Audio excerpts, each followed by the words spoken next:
I think it's amazing, though, because when we think about who we vote for president, it's kind of a popularity contest based upon who's the best at sales.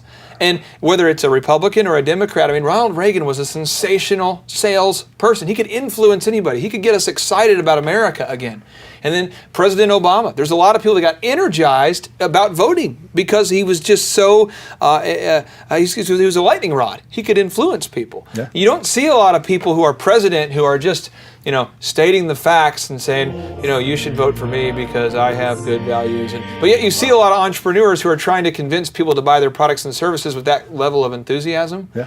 There, Mickey, is there anything that you'd recommend as an action step for every entrepreneur watching this to get good at sales?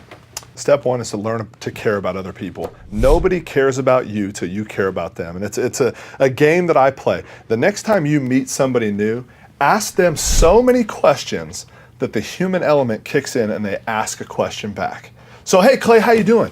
Doing fabulously. Great. Well, I never knew this before. Where are you from? I was born in Tulsa, and then I moved to Minnesota when I was 12. Man, what was Minnesota like? It was cold. It's very. There's a lot of snowmobilers. People actually snowmobile to school, and there's a lot of hunting and a lot of mosquitoes. Do you have any brothers and sisters up there? I have a brother. He lives in Waco, Texas now. Okay, wow. So he went from snow all the way to warm and stuff like that. But are you married now? I am, and she is hot. What about kids? You have kids? I do. We have 5 kids. How old are they?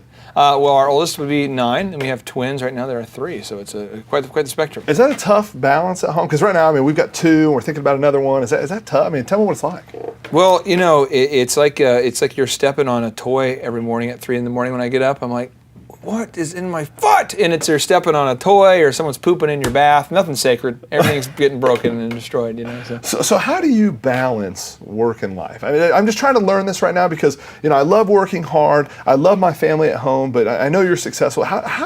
What was one of the biggest struggles?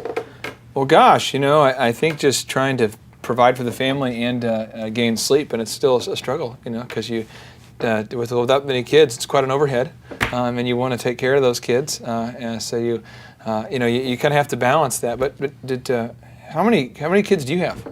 Hey, I've got 2 kids, 2 little girls, and actually, my youngest one, Macy, she just walked for the first time today. Really? Yeah, that's pretty awesome. Macy? Yeah. How do you spell that? Macie. Really? And so how did you name Macy? Well, it's a pretty neat story. I don't want to take up too much of your time, but my oldest daughter, Haley, actually we asked her one day, when we were pregnant, we said, do you want to have a baby brother or sister? She said, I want a grill, because she couldn't really talk yet. She was young. It's a grill. A grill, right?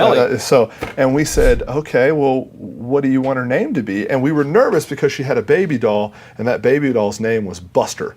And so we thought, oh, Lord, what name is she going to come up with? She said, Macy. And that's how we came up with Macy. Really? Yeah, so it's pretty neat. But hey, I appreciate you telling me about kind of that balance and lack of sleep, because I'm just starting to get into that right now. And you're right, it is a struggle. And next time when I come back, I know you're busy right now, but I'd love to kind of learn a little bit more about maybe what you put in place to help balance that sleep and how you can still perform. So appreciate it. So we'll come back. So pause right there.